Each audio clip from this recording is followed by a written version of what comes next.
Hi hello నమస్తే welcome to Andhraprabha. నేను Prashanth Kumar. TDP జాతీయ అధ్యక్షులు అలాగే పవన్ కళ్యాణ్ ఇద్దరు కూడా ఢిల్లీలో బిజీగా గడిపారని తెలుసుకోవచ్చు.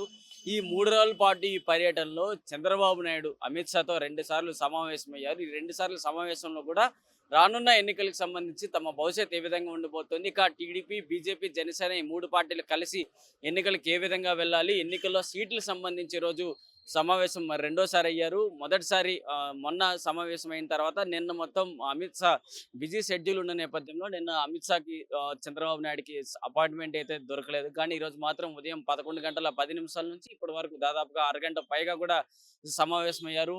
రాష్ట్రంలో ఎన్నికలు దగ్గర పడుతున్న నేపథ్యంలో 6 నుంచి 8 స్థానాలు లోక్సభ స్థానాలకు సంబంధించి టీడీపీ నుంచి ఇటు బీజేపీ, జనసేన 2 పార్టీలకు ఆఫర్ అయితే ఇచ్చారు. మరి లోక్సభ అసెంబ్లీకి సంబంధించి 30 స్థానాలు కూడా ఆఫర్ చేసినట్లుగా కూడా తెలుస్తోంది. ఇప్పటికే ఈరోజు సమావేశంలో చాలా అంశాలు అయితే తెర మీదకి తీసుకొచ్చారు.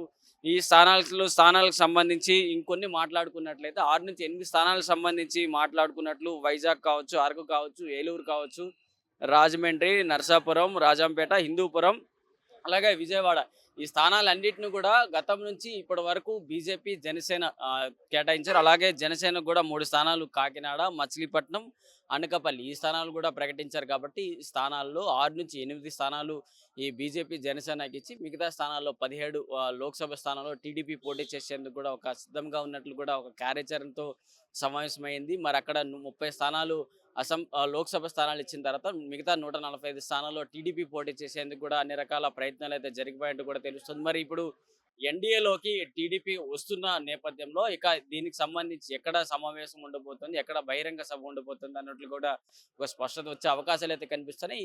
అంటే ఈ 2 పార్టీలు, ఈ 3 పార్టీలు కలిసి ఇప్పుడు ఆంధ్రప్రదేశ్ రాష్ట్రంలో ఎన్నికలకు వెళ్తున్న నేపథ్యంలో వీరికి సంబంధించి సమావేశం ఎక్కడ ఉండబోతుంది, సీట్లు ఎక్కడ ప్రకటన చేయబోతున్నారు దానికి సంబంధించి ఇక్కడ ఢిల్లీ నుంచి బీజేపీ అధిష్టానం వారికి ఇచ్చిన సీట్లను ప్రకటిస్తారా, లేకపోతే ఈ కూటమిలో భాగంగా వారు కూడా విజయవాడలో ఏదైనా బహిరంగ సభ ఏర్పాటు చేసి అక్కడ సీట్లు ప్రకటిస్తారా అనే దానికి సంబంధించి స్పష్టత అయితే రాలేదు. మరి ఎన్డీఏలోకి టీడీపీని సాధారణంగా ఆహ్వానిస్తారా, లేకపోతే ఏ విధంగా ఆహ్వానిస్తారనే దానికి సంబంధించి ఒక స్పష్టత అయితే రావడానికి ఎన్నికల షెడ్యూల్ వచ్చిన తర్వాత ఢిల్లీలో ఒక బహిరంగ సభ పెట్టి ఏర్పాటు చేస్తున్నట్లు కూడా అర్థమవుతుంది. ఇప్పటికే ఈ పొత్తుల్లో భాగంగా ఎన్డీఏలోకి వస్తున్న మిత్రపక్షాలన్నింటినీ కూడా ఒక వేదిక ద్వారా ఏర్పాటు చేస్తూ మా బలపరీక్ష చూపించడానికి బీజేపీ పార్టీ అయితే సాయశక్తుల ప్రయత్నాలు చేస్తే ముందడుగులు వేస్తుంది.